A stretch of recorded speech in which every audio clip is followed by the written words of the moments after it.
You're listening to the Ask Drone U podcast. You ask, we answer your drone questions. Whether you're here to turn your passion into profit or you simply fly for fun, we're a community of learners and teachers who aspire to achieve greatness.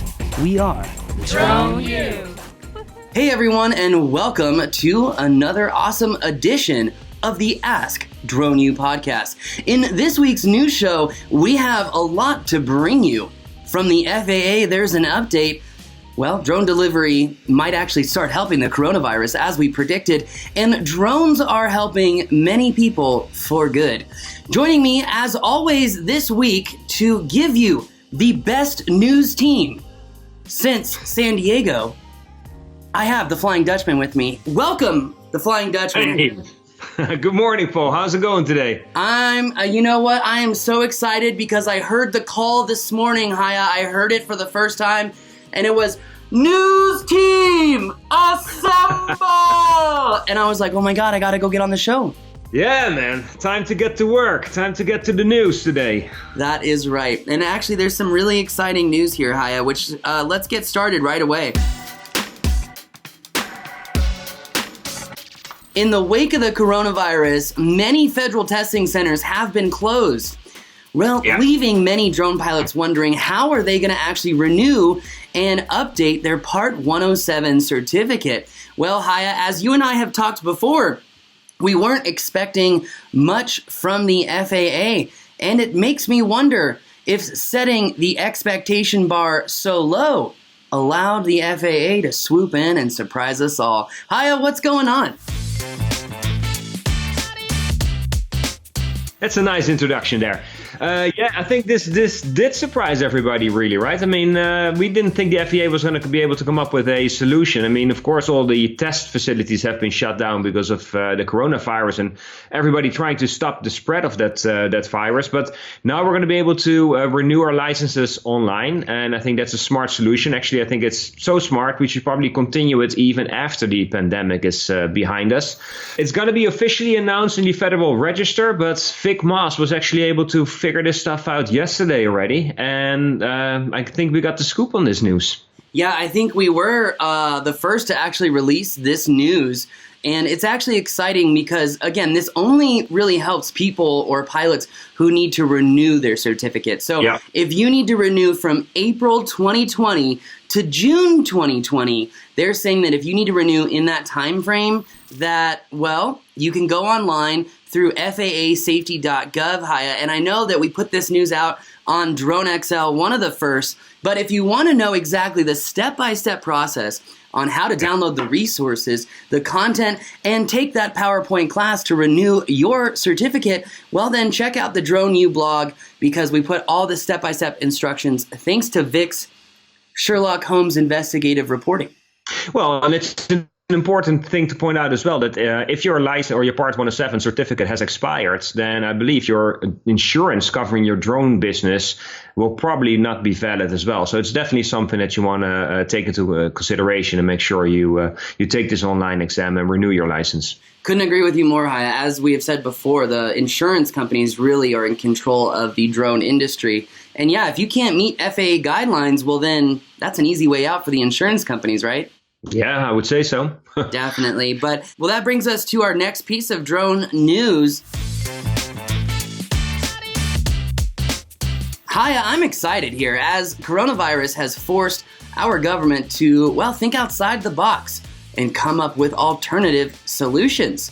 Well, it looks like drones might actually be able to deliver under Part 107. Haya. Yeah, this is a cool story that brings us to sunny Florida from a rainy New York. UPS is using their drones to make deliveries to the nation's largest retirement community. It's called The Villages. It's somewhere in Florida. I'm not exactly sure where, but apparently 135,000 elderly people live there in retirement. And of course, elderly people are more susceptible, at least that's what we think right now, to catching the coronavirus or getting the coronavirus. So the social distancing rules to keep those people safe are more applicable to them than to younger people, it seems. And it makes more sense to use drones to make a touchless delivery where basically you bring the medication from the CVS location to the villages, and they don't bring it exactly to somebody's home or unit where they live, but they bring it to a central location. But they do limit the amount of human exposure and human contact in making these deliveries. So it seems like a very smart solution. UPS, of course, we know has been working on drone deliveries in the past as well. They're using drones at some hospital campuses around the country as well. In this case, they work together with Maternet, which is the company that makes the drone. UPS takes care of the delivery logistics, and CVS supplies the medication. And I think it makes sense. I mean, we spoke about this in previous news shows as well, is that the whole coronavirus and the crisis does create some opportunities for drone and for drone businesses to take off. And I think examples like these can kind of spearhead and showcase where we can use drones, how we can use drones, and how it can be done safely in an effective way. So I think it's a pretty cool story here. Yes, it is a very cool story. And in fact, it does bring up another nugget of news that we have, which is, and I think I have to publicly apologize to Vic on the show, because I had posted about drone delivery in the commercial UAV group, and he was like, you can deliver under Part 107, and I was like, well, unfortunately, sir, that is incorrect. And then, because of some back and forth off air between he and I, and my family's law firm and one other person, we actually figured out that there is one very specific definition that allows drone pilots to conduct drone delivery interstate. Meaning, if you want to deliver that burrito that I'm craving right now over to my office, as long as it's in New Mexico to in New Mexico, it looks like Part 107 pilots might actually be able to conduct drone delivery. But Haya, we're going to have so much more on this in a new article coming at you this week, and we'll have more on it, I think, in the next news show. But what's up? No special permits or waivers would be required if you do this, within line of sight, during daytime, not flying over crowds, all those kind of things? I think you definitely mentioned some important caveats that must be met, but in the wake of the coronavirus, I'm not sure how difficult it really is to meet those requirements. Not only that, because the FAA has put out how to get these, I call them EV LOS waivers, because they're not truly beyond visual line of sight. They're more so extended visual line of sight, right? So if we marry the EV LOS waiver with the POW-COA that the FAA put out for public safety, and specifically the part about transversing people, honestly, you could do drone delivery lightning fast. I mean lightning fast, as everyone who has an Inspire would really be set up to have drone delivery like right now. I mean, super easy. So. Why do you point to the Inspire? Because of the speed and its ability to carry heavier payloads? Its ability to carry heavier payloads, but you can buy these little clamps that click together to hold payloads, and then just move the arms up and the clamps come apart and drop the payload. So you don't actually have to like buy any module that you would put like on under your M600 or 200, or even on a modified Phantom. You can do it, by the way. But there is a little module, and Splash Drones sells the module that's actually sitting right there. And all you do is plug it in the flight controller, and it's this little hook and bar. And when you click the button on your remote, it just goes whoop and lets the payload go. It's that simple. It's a pin. Whoop. Yep. And you're all set. Yes. So that will be the drone that's, I mean, it's not the most affordable drone in itself, but it would be the easiest one to kind of get ready for deliveries by drone. Yes, I think it would be the most plausible to get started right away. I'm sure you could have other options. You know, a lot of people don't know that they can take their gimbal cover on a Phantom and turn it upside down and mount it to the Phantom and just tie a string, and now you have your payload under a Phantom. Trust me, I know these things because of all the flight exercises we've done at the fly-in. So I'm like, how do you want to carry coffee? I got 5 ways to do it. So. Hey, and let's say in a state like New Mexico, where the weather is always beautiful and crystal clear, what do you think an extended range for visual line of sight would be? How far do you think within Inspire you'd be able to get that burrito, let's say from wherever location to your office? Well, you know that Albuquerque is in a very unique position asking this particular question, because we're in like a bowl. And you know that like my house, I can see 65 miles, due west. And so, visual line of sight is quite far, but I would say realistically, I think you could go a mile or two while being safe. Because again, we've got to think about how much amperage draw are we taking from the batteries by holding this payload? And this is why that third rule of takeoff is so important, because it doesn't matter if you have a payload or just the drone, or you attached a GoPro to your drone, that battery test is going to let you know right away if it's going to be a safe delivery for that Beto Express or not. Yeah, and it's going to have an impact on your battery performance for sure, because not only are you carrying additional weight, but also you're far less aerodynamic, especially when you're flying at higher speeds. So you're not going to get the same flight time that you normally would get out of your battery when you fly without a payload. Couldn't agree more. And if you're a wise pilot, Haya, what could you do to extend the battery? But it would take extreme pilot skill. What could you do? Extend the battery, the flight time with... Tell me. Attitude mode. Attitude mode shuts down all of the sensors, the compass and a couple other sensors. So you're not powering them anymore. So you're not using all that energy. So how much of a difference would that make, you think, though? I don't know, Haya. Maybe you should go out and do a hover test with a Phantom in GPS mode and let it sit there and see how long it flies for. And then fly in attitude mode with another one right next to it. And you tell me which battery lasts longer. No, I think we know the answer, but it'd be interesting to know what the difference is. Like, are we talking another 2-3% of flight time, additional flight time, or is it like 20%? And is it really significant? The last time I did this test was on a Phantom 2. And it was, I think, like the difference was like 11 minutes and 12 and a half. So it was only like a minute and a half difference. But you got to remember, that was back in the day when you only got like maybe 14 minutes of flight time. Yeah. Well, the other day I was flying the Mavic Air 2 in strong wind conditions, like 20, 25 miles an hour winds. And I was flying straight into the wind. And that drone is supposed to get 34 minutes of flight time. And it was done at 21, 22 minutes because of all the extra power you need to battle the wind. So aerodynamics, the windy conditions, I mean, all that stuff factors in, of course, in how much flight time you have. And then if you want to have safe flight time and make sure you have some reserve power left for whatever circumstances, you're cutting it down even further.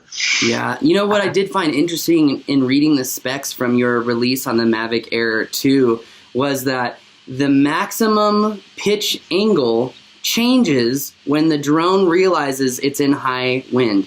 So typically you're limited to about 20 degrees pitch, and it'll go to like, I forget the exact number, so don't quote me on this, but I think it was like 24 or 27 degree pitch.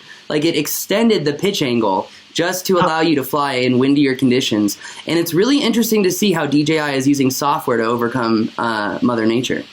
Yeah, I wasn't flying it straight into the wind. Like there was a slight angle to it, and what you could see is the drone was like leaning into the wind. So it wasn't just flying forward; it was almost flying upward in a way as well. But because of the winds, it just flew horizontally. It seemed like it was overextended because the horizon line that you saw in the video footage was definitely at an angle. So it was battling hard to maintain that speed and fly almost straight into the wind for sure. Yeah, totally. Wow. Well, it makes me ask you a question here, Haya, because in our next piece of drone news, many people are asking the Mavic Air 2 for commercial viability. And this is one article that I wrote for you. And I make a couple of arguments about why I do not believe that this drone is commercially viable. But some people have made the argument that you can make money with just about anything. While I agree with that, I think the question is more so, is this a practical purchase? Is this something that is going to consistently and reliably bring me income? And I think I brought up 4 main points that I believe why it does not. But Haya, after some of the things that I've been seeing on your new YouTube channel, it looks like you think that this drone may actually be quite good for some Instagrammers. Is that right? Oh, I think so for sure. I mean, I think right now, if you're looking to buy a drone and you're looking at DJI products specifically, I don't think you can get more value for your money than buying the DJI Mavic Air 2. I mean, it rivals the DJI Mavic 2 Pro in certain areas. I mean, if you're a dedicated low light photographer, then of course you're not going to be the 1-inch sensor. So in those cases, definitely go for the DJI Mavic 2 Pro. If you're into videography, then the performance of the Phantom 4 Pro is going to be better. A bigger sensor, just better quality video. But if you're on a limited budget, you want a drone that pretty much does everything, and that's the safest drone, arguably the smartest drone, at least DJI claims it is, then I think you'll be hard pressed to do better than getting the DJI Mavic Air 2. Now, if you're looking to build a business, as what you were discussing in your article, I think that's a different ballgame. I mean, if you're into the Instagram business or you want to do wedding photography or things like that, then the Mavic Air 2 may suffice.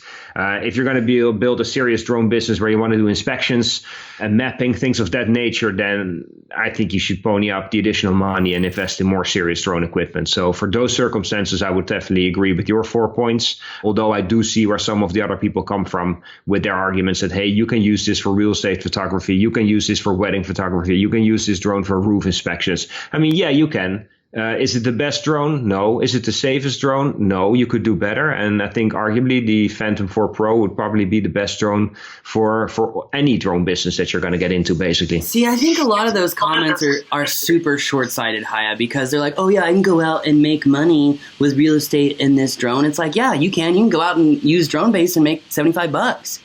Yeah. But are you going to build a business off of $75 for 3 hours of work? No, you're not. So, yeah. And then here's the thing, right? He talks about weddings too. Okay, you have this drone and a wedding. I have never met a more stringent client than a bride-to-be, Haya. And you know what? If a bride-to-be can see the color range of a Mavic 2 Pro side by side with that Mavic Air 2, you bet your ass she's going to pick the guy with the better drone. Come on. You know what I mean? Right on the wedding photography part, I think that's a special animal in its own right, so be careful. And you know what? For everyone who wants to serve the lowest of the low clients, you're right. This drone is great. You guys should go use it. Exactly. Leave the rest for other people. Exactly. Yeah, leave the serious work for us. So, but, you know, it does, in all seriousness, Haya, there are a few very important points as to why I don't think that this drone is actually good for commercial purposes. And it has nothing to do with the camera sensor. It has so much to do with liability. If you are running a business, if you are conducting commercial work with your drone, then you have insurance, you have stricter limitations. In addition, you have a responsibility to make sure that you're always going to have a safe flight, right? Because every drone pilot knows if the FAA wants to stick it to you, they're going to, and they're going to call it a careless and reckless flight. So let me ask this question. In fact, I really wish Bill was here right now. If a drone pilot got in an accident at a wedding and they were flying a Mavic Air 2, could a federal investigator make the argument that you were careless and reckless because you were flying a drone that had no remediation against emergency situations? Meaning, you have a drone that has one compass and all those cell phones going off right in that wedding. Well, now your compass doesn't work. What's your backup? Well, attitude mode. Okay, but you can't do a hard switch into attitude mode. So now it's running back and forth between GPS and attitude mode as it's running into the bride's hair. So I asked the question, and I'm sorry to pull the little Hervey lawyer out, but this is how you have to think, is worst case scenario. So if you're shooting a wedding and you only have one compass on that drone, you have no attitude mode and thus no recourse for an emergency, it begs the question, could the insurance company say, we're not going to cover this? Probably not. But the FAA could definitely say, you know, as a commercial pilot, you're supposed to be able to stop a flyaway and understand points of interference. It's on your Part 107 exam. And if you cannot take those points and apply them to the practical world, then are you really being a safe pilot? Yeah, no, I think your points are valid. I mean, some of the scenarios might be unlikely. I mean, the accidents may happen. I don't know if the FAA is going to pursue you, but you're right. I mean, if you're serious about launching your career as a drone pilot, or you're serious about building a drone business, then you should probably go for the best equipped, safest drones that are out there. And in that case, you're probably still looking at least a Phantom 4 Pro. So I would totally agree with you there. But I see where people come from. I mean, a lot of people, especially nowadays, they'll start their business with photos that they share on Instagram, videos that they make for YouTube, and they will use their iPhone or their smartphone to make videos. They will use their DJI Mavic Air to make aerial photos and videos as well. So I see where they come from as well. But yeah, if you're serious about building a business, you should do better and you should go for a Phantom 4 Pro. I couldn't agree more. And a couple of things ran through my head as you were saying this, but I think DJI knows just how important attitude mode is. You know why? The proof is always in the pudding, right? What happened at the end of Q3 last year with DJI? DJI launched their training program with UTC and John McBride, and everything was great. We're so awesome. We have 20 training locations across the US. No, you don't. You're renting fields just like we do. That killed me. And you know what made it so much better? You know what made me feel so good about the whole situation? DJI enacted attitude mode on all the enterprise vehicles in Q3 of last year. Why? Exact same reasons. Yeah. The only thing is, of course, on the Mavic, you don't have a dedicated switch on your controller. You still need to dig through menus to get there. So do you think that for the Mavic 3, they might actually put a button or a switch on the controller itself so you can flick right into attitude mode? Well, I hacked all my Mavics, so I do have a hard switch on mine.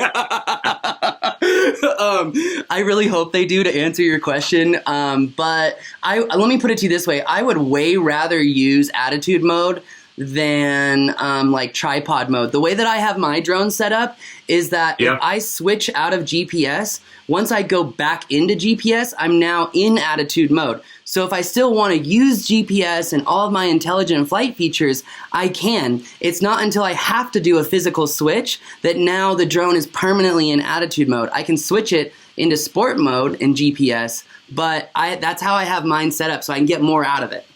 So what, you reprogrammed your tripod mode? Is that what you're saying? That's exactly correct. Huh. Yep.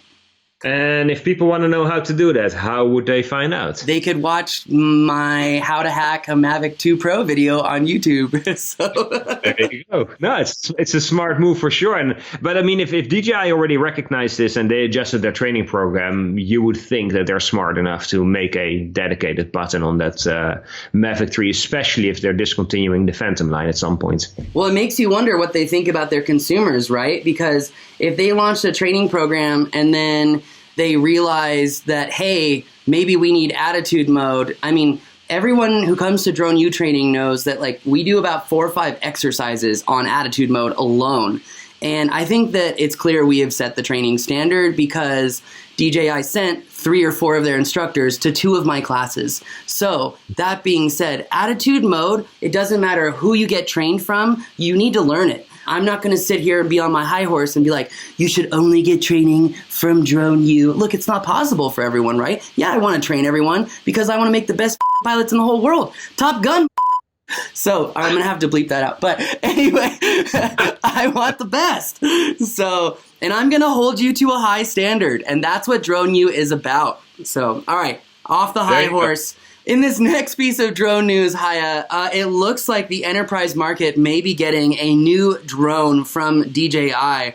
But I was kind of surprised by this story, Haya, as I thought we were expecting to see the M300 back in March. What do you have? Yeah, a lot of things were supposed to happen earlier this year, but guess what? Coronavirus messed a lot of logistics up, manufacturing processes, and DJI was not, how do you say that? They were exposed to the coronavirus, obviously, as well. So the DJI Matrice 300 has been delayed. The latest word that we've received is that as of May 1st, so starting tomorrow, DJI will be training their retailers here in the US to prepare them for the launch of the drone. The official launch will probably be about 2 weeks later. So think mid-May. But we do have some new information as to the specs that we are expecting on the Matrice 300. First of all, They're going to apparently ditch their partnership with FLIR Systems. So DJI is going to launch their own thermal camera with a 4x zoom capability on this drone. And also the drone is going to have 3 cameras. So 2 in the gimbal up front and then 1 that can be mounted on top of the drone, which is quite an interesting proposal. I think the original Matrice 200 and 210, if you mount 2 cameras up front, that drone looks pretty serious already. So imagine if you put 1 more on top of the drone, it starts to become quite the creature. Flight time is up, 55 minutes flight time, which I think will be very good news to a lot of people. All the Matrice 300s will now come with real-time kinematics. So RTK will be built in. Whether you turn it on or off is different, but all drones will be equipped with the hardware. And there is one rumor that we haven't been able to confirm yet, is that it might have underslung propellers. So underslung meaning, for instance, if you take a look at the Skydio, see how these props are mounted underneath the arms, whereas the one in the back are mounted on top. We don't know if the Matrice 300 is going to have only underslung props or whether it's just on the back side or the front side of the drone, but there is a rumor out there that it might have underslung propellers. I said training as of May 1st, and the launch should be expected about 2 weeks later. Now, one piece of news that will not get you so excited is that the Matrice 200 and 210 were not inexpensive drones to begin with. The Matrice 300 is going to be significantly more expensive. So yes, you're going to get a improved and much better drone, but it's going to be about 30% more expensive than the original Matrice 200 and 210 series. So for anybody looking to buy the Matrice 300, you better get your credit card or your wallet ready, because this is going to be one expensive drone. Oh, Haya, this goes back to the whole, during the wake of the coronavirus, who's spending money on drones, right? And then we did that poll in the group, and then I did the poll on Instagram, and 94% of the people who responded, which was a little under 1,000 people in total, said that they would not be buying any new drones for commercial or recreational purposes anytime soon. Now, there's some really interesting information that you just said. More expensive, 30%, right? When the M200 first came out, it was $7,500, and then it went up to $8,500, and then it went up even more, right? So it begs the question, is DJI actually opening up the market for an enterprise American manufacturer? Because there's a drone that you and I know of right now that's new as of like last week that is truly American, and it would blow this thing out of the water. And you're just kind of like, this big push for American drone manufacturers, while I don't necessarily agree with it, I don't think that we can fight the attitudes of deglobalization based off of what's been going on with the coronavirus. There are going to be effects with that. And I hate to see us slide from one side of the pendulum to the other. I would like to see us right in the middle, where we have global competition, but we do have an American manufacturer who can compete right now, or who can compete. I don't think we have that right now. But Haya, I will just say, with a lot of the things that I heard about the M200, the M210, the reliability issues, the consistency issues, you remember the battery failure problems that it had in year 1. It just makes you wonder, are people going to be willing to shell out the money when DJI has trained and taught their enterprise audience what to expect in those 200, 210s, and how different that is if you're familiar with the consumer drones from, let's say, 2015 to 2018, right? I would argue that my Phantom 4 Pro is a lot more reliable than an M200 or M210. And some people would be like, yeah, but you can't fly a 30 times zoom camera. Sure I can, but guess what? I can fly 6 inches from something, Yeah. You get a lot closer. Yeah, I mean, it's semantics, frankly. So it really makes me wonder what DJI is going to put out in this drone to truly wow people. And then, Haya, is the rumor true that they delayed this launch because they were having issues with the drone? I remember reading that somewhere, but I can't remember, and I may just be crazy, so...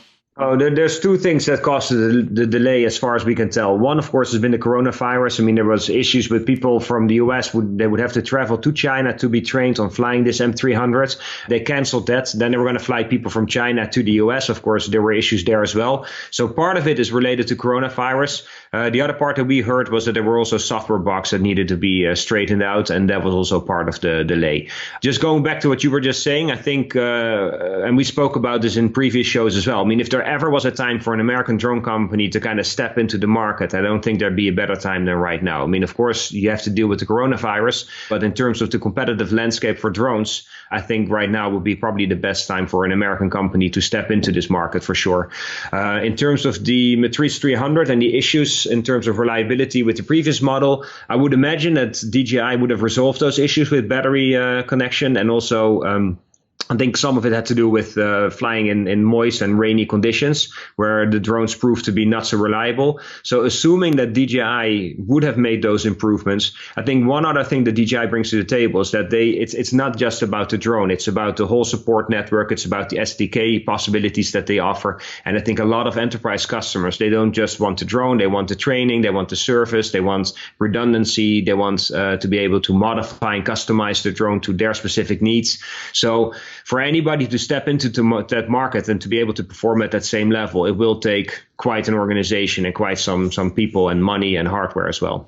Well, I'm excited to see what we have in next week's news show, because I know one of those American companies just got 8 figures of funding. So, yes, very excited to hear about that. But let's transition into some good news, because I think we're all sick and tired of hearing how these manufacturers are like, buy our stuff, buy our stuff, buy our stuff. And it's like, guys, we can't use it right now. Like, only half of us can use it. So calm down, pump the brakes. But in this next piece of drone news, Haya, or in our next segment of how drones are being used for good, it looks like disaster almost struck one small city. Well known. Chernobyl? Yeah. What happened?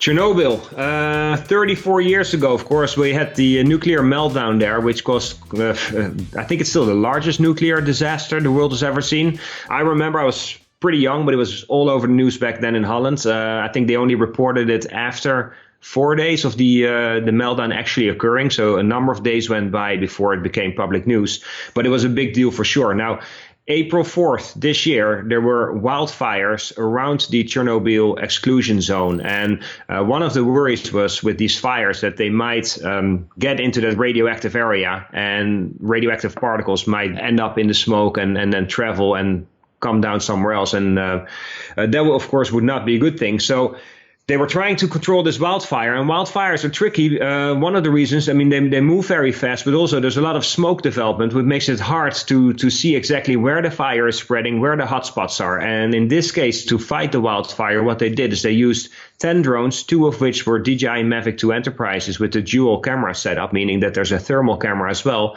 And the benefit of flying with a thermal camera was that you can see right through the smoke, and you can see exactly the line of fire as it moves through the landscape, and you can see where the exact hotspots are. So with the naked eye, this would be very hard to see, and it would be hard to direct your firefighters to the right location.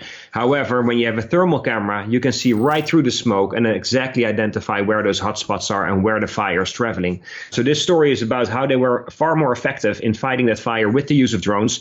Also, there's a short video clip that kind of shows you what you see with the naked eye and then what it looks like when you look through a thermal camera. And to me, it was quite the eye-opener to be able to see right through that layer of smoke and see exactly where the fire is raging.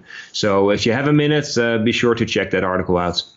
Yeah, very interesting, as Chernobyl has had some really cool FPV videos come out of there. And I just bought my Cinewhoop Haya, so I'm excited to do some stuff like that too. But it looks like in our next piece of news under our Drones for Good segment, it looks like Skydio is stepping up to the plate to try to help first responders and public safety as a whole in the wake of the virus. What are they doing? Yeah, it's an interesting one because, as you know, Skydio, they shut down their production because of the coronavirus, and I haven't heard yet of them opening up and starting up their production again. So I'm not sure if they're not able to ship drones out to people who paid for those drones already, who placed their pre-orders and who are urgently waiting to receive their drones. I mean, we know that the first 3 batches of Skydio 2 drones were sold out, and people have to wait still until like September, October, November to get their drones. Kind of makes you wonder how they're able to ship drones out to first responders right now. But they did start that program. It kind of seems like a copy of what DJI was doing. I mean, they also launched their disaster relief program here in the United States. DJI shipped out 100 drones to, I think it's 42 different first responder agencies around the country. We don't have exact numbers on exactly what Skydio is planning to do. So we don't know if they're shipping out 10 drones or we're talking about 100 drones or 200 drones. What we do know is that Skydio has been focusing on first responders and commercial enterprises as their customer base as well. So the Skydio 2 is not just meant to be a consumer drone. They're actually looking to make their ways into the first responders world as well. I'd love to learn more about it. We've contacted Skydio to get some more information on this. As soon as we have that, we'll report back. But I think in general, it's a good thing for Skydio to be doing this and to get their drones out into the hands. I think the coronavirus in a way is an opportunity to show what drones can do and how they can be used. So that I applaud them for sure. Couldn't agree more. I have a quick question for you, if you don't mind. If you don't want to answer it, all good. I understand. But I know some people have been kind of comparing the Skydio to the Mavic Air 2 because, DJI has been saying their MA2 is the smartest drone that they've launched. I would say questionable. But what are you seeing so far? Do you think that is even an apples to apples comparison? Or is this more like a pineapple met the banana?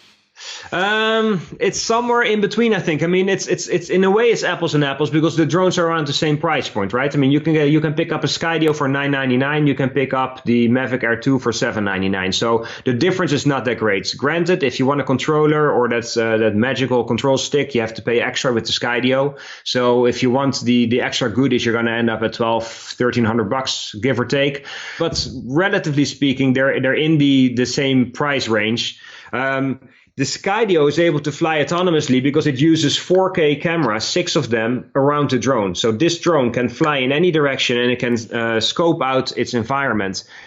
The DJI Mavic Air 2 is different because this drone only has obstacle avoidance sensors at the front, at the bottom, and then at the back of the drone. So it doesn't have any side sensors or sensors at the top of the drone, meaning that if, let's say, you have this drone tracking you and you fly it sideways in a big arc around you, it potentially could fly sideways into a tree, which is something that almost happened to me when I was flying this drone the other day. So I don't think the Mavic Air 2 is as good as the Skydio 2 drone is in terms of flying. However, as a lot of people have pointed out, the Skydio is kind of jerky in its movement. So if you want to get cinematic movement and have the Skydio follow you and track you, sometimes when it's adjusting the angle and its perspective on you, the movements aren't quite smooth. So it's not so easy to get that cinematic footage.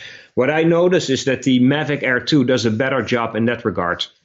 Now, the real interesting thing, of course, is when the Mavic 3 is going to be launched, because the Mavic 2 Pro already has 360-degree obstacle avoidance. So that drone does have the obstacle avoidance sensors on the top and on the side. Now, I would imagine that the Mavic 3 is going to have at least the same, if not better, obstacle avoidance. If they pair that up with Active Track 3.0, then yeah, I think at that point you might see a drone from DJI that is able to fly pretty much in the same capacity as the Skydio 2 drone does. Wow. This makes me ask one more question, Haya. And Sure. I hear that there are rumors that you're actually going to be giving away one of these. Is that true? Yeah, working with you guys from Drone U and our new renewed partnership. I mean, obviously we were working together on drone news shows and other stuff in the past as well, but we're going to do it better and more aggressively and more creatively. We're going to start with giving away one Skydio 2 drone, just like the one you see here, the one that you can't buy, you can't get anywhere else. We're going to give away one to one of our happy readers, followers, YouTube following, anybody. So make sure you keep an eye out on Drone U, Drone Excel, and on the YouTube channel to find out all the details. We'll be posting that shortly.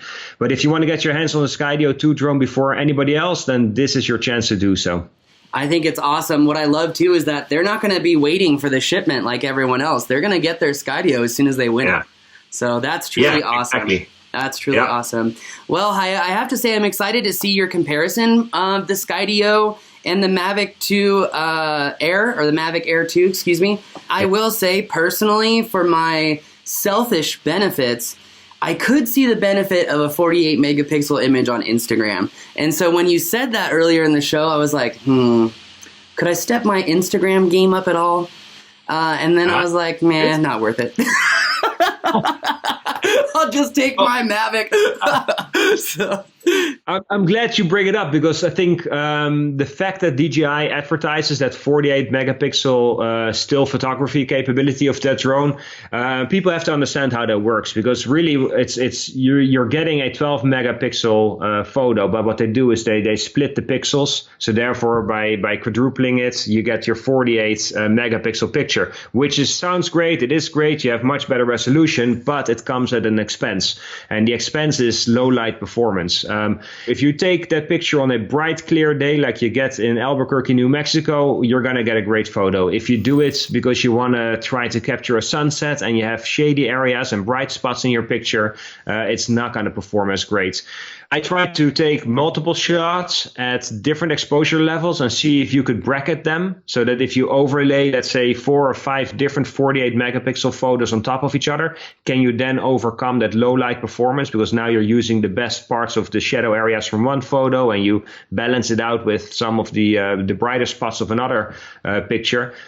The problem with doing that on the drone is that for the Mavic Air 2 to process a 48 megapixel photo takes about 2 seconds. So now you're taking 5 shots, 2 seconds per shot. Meanwhile, trees are moving in the wind, your drone is swaying in the air a little bit. And then when you put these pictures on top of each other, it's very hard to get everything exactly lined up. So yeah, you will get your 48 megapixel photo. You will be able to recover highlights and shadows, but it's not going to be that same sharp and crisp picture that you would expect you get. You can do it, of course, in the 12 megapixel option, where you do it automatically. So you get automated bracketing. Those pictures are being taken very rapidly after each other. The flip side there is that they're limited to 12 megapixels. So yeah, you get your great sharp photo, but you're not getting anywhere near your 48 megapixels. So you kind of have to know and understand how this drone works. I mean, it's not quite false advertising on DJI's part to say that this drone can take 48 megapixels, but you're not going to be able to use it perhaps in the way you thought you might be able to use it. So it's something to look into. And just to piggyback off of what you're saying, the number one complaint that I've heard is that it's controlled with the same app that the Mini uses, and you have so much less control over the drone. And I have to say, until a drone manufacturer lets me still have full control of my vehicle, I'm probably not going to be buying them anymore, because I think it's time to send a message that we're not going to play along with this anymore. Yeah, although what I think is happening there is that so you're talking about the DJI Fly app, which was first introduced on the DJI Mavic Mini. They also introduced it or use it again on the DJI Mavic Air 2.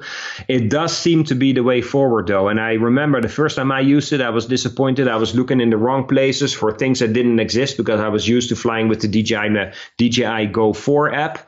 However, once you do fly for some time with the Fly app, and you go back to the DJI Go 4 app, the Go 4 app seems to be cluttered and complicated, and things, you have access to certain options, but to get to them, it's not so easy. So what I hope DJI will do is to keep working on the Fly app, make it better, bring those features back, but bring them back in a more user-friendly way. And I think if they do that successfully, then I think the DJI Fly app might be the way forward after all. Well, Haya, all I have to say is I respectfully disagree. There you go. Fight me on Facebook. I'll call Vic Moss for some help. Hey, please. Most people do. They tend to play the parental game often with me and him. So, yeah, I think it wouldn't be the first time. It would probably just be the 10,000th time. So, good try. It's been done way too much for it to be effective. But, Haya, I do really appreciate you. And really killer insight, man. Love what Drone XL is doing. And just to remind everyone out there, remember, Haya is no longer with Drone DJ. I know I've been seeing a lot of you saying like, oh, great job, Haya, on some of the Drone DJ posts, but I've had to like quietly and friendly remind people like, hey, I don't think this is what you think it is. So anyway, just want to remind And hi, I once again say thank you to you. And since you kind of announced our partnership and whatnot, yes, we are working with you, and we're very grateful for that. Awesome. Well, same here. I'm very grateful as well for the opportunity, and it's always a lot of fun working not just with you, but the entire Drone U team. So I'm super excited for it. I think some of the ideas that we're about to introduce and some of the giveaways we're going to launch are going to be super exciting as well, especially starting with that Skydio 2 drone. And thank you for pointing out, indeed, I'm no longer with Drone DJ. If you want to follow me and learn more about the drone industry and all the news and the rumors that are going on, be sure to go to dronexcel.co, and then you can follow me there. Other than that, thanks for this show, and we'll see each other next week. Definitely, and thank you, Haya. And also a quick shout out and thank you to our friends, our colleagues, our fellow humans at the FAA. Thank you for what you said about drone pilots being important in the wake of the coronavirus. Seriously, thank you. Thank you to our friends at the FAA. You know who you are. You know I'm not afraid to poke the bear. And that's because I hold everyone to a high standard, you included. So thank you very much for helping drone pilots out, right? I mean, it's not just about my ego and Haya's, it's about helping the community at large. And that's why we are grateful for you. You know who you are. Haya, thank you so much. Really do appreciate it. And I'm again, very grateful to have you on the Drone U flight crew. And that is going to do it for our show today. Thank you, everyone, for watching. Don't be afraid to subscribe, like, and ask us a question. Ask droneu.com. And for links to all these articles, make sure to check out the show notes below. In addition, you're going to want to subscribe to Haya. You're going to want to subscribe to Drone U. Why? Well, it's that giveaway. It's not just one drone. It might be a dozen, but you won't know unless you're subscribed. So make sure you smash that subscribe button and let us know what you think. We're grateful for you, and we're grateful for this industry. So thank you so much for joining the Drone U flight crew in another news episode of Ask Drone U. From the Flying Dutchman and myself, that's going to do it for us today. Thanks again.